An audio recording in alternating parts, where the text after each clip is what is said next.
4 വർഷം മുൻപാണ് തൃക്കാരിയൂർ ആയക്കാട് ആരോഗ്യ ഉപകേന്ദ്ര മന്ദിരത്തിന്റെ പ്രവർത്തനം നിലച്ചത്.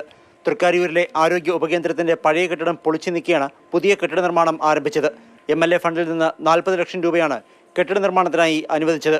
ഫണ്ട് തികയാതെ വന്നതോടെ കെട്ടിട നിർമ്മാണം അവസാന ഘട്ടത്തിൽ നിലയ്ക്കുകയായിരുന്നു. മിനുക്കുപണികൾ ഉൾപ്പെടെയാണ് ഇനി അവശേഷിക്കുന്നത്. 4 വർഷത്തോളം കഴിഞ്ഞിട്ടും നിർമ്മാണം പൂർത്തിയാക്കാൻ കഴിയാത്തതിനാൽ കെട്ടിടം ശരിക്കും നോക്കുകുത്തിയായി തുടരുന്നു. പണിത ഭാഗങ്ങളാകട്ടെ കാടുകയറി നാശത്തിന്റെ വക്കിലുമാണ്. കെട്ടിട നിർമ്മാണം ആരംഭിച്ചതോടെ ആരോഗ്യ ഉപകേന്ദ്രത്തിന്റെ പ്രവർത്തനം നിർത്തിവെച്ചിരുന്നു. ഗർഭിണികൾക്കും കുഞ്ഞുങ്ങൾക്കുമുള്ള വാക്സിനേഷൻ ഉൾപ്പെടെയുള്ള പ്രവർത്തനങ്ങൾ മറ്റിടങ്ങളിലാണ് ഇപ്പോൾ ക്രമീകരിച്ചിരിക്കുന്നത്. കെട്ടിട നിർമ്മാണം പൂർത്തിയാക്കി ആരോഗ്യ ഉപകേന്ദ്രത്തിന്റെ പ്രവർത്തനം ഉടൻ പുനരാരംഭിച്ചില്ലെങ്കിൽ ജനകീയ പങ്കാളിത്തത്തോടെ ശക്തമായ സമരപരിപാടികൾക്ക് നേതൃത്വം നൽകുമെന്ന് BJP പ്രതിനിധികൾ പറഞ്ഞു.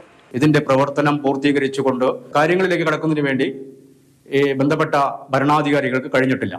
അത് നമ്മുടെ തൃക്കാരൂർ മേഖലയെ സംബന്ധിച്ചിടത്തോളം ഈ MLA ഈ മേഖലയോട് കാണിക്കുന്ന ഏറ്റവും വലിയ ഇവിടുത്തെ ജനങ്ങളോട് കാണിക്കുന്ന ഏറ്റവും വലിയ ഒരു വെല്ലുവിളിയായിട്ടാണ് ഞങ്ങൾ ഇതിനെ കാണുന്നത്. അതേസമയം തൃക്കാരിയൂർ ഹെൽത്ത് ഉപകേന്ദ്ര നിർമ്മാണത്തിന്റെ പൂർത്തീകരണത്തിനായി 18 ലക്ഷം രൂപ കൂടി അനുവദിച്ചതായി ആന്റണി ജോൺ MLA അറിയിച്ചു. മാതൃഭൂമി ന്യൂസ്, കൊച്ചി.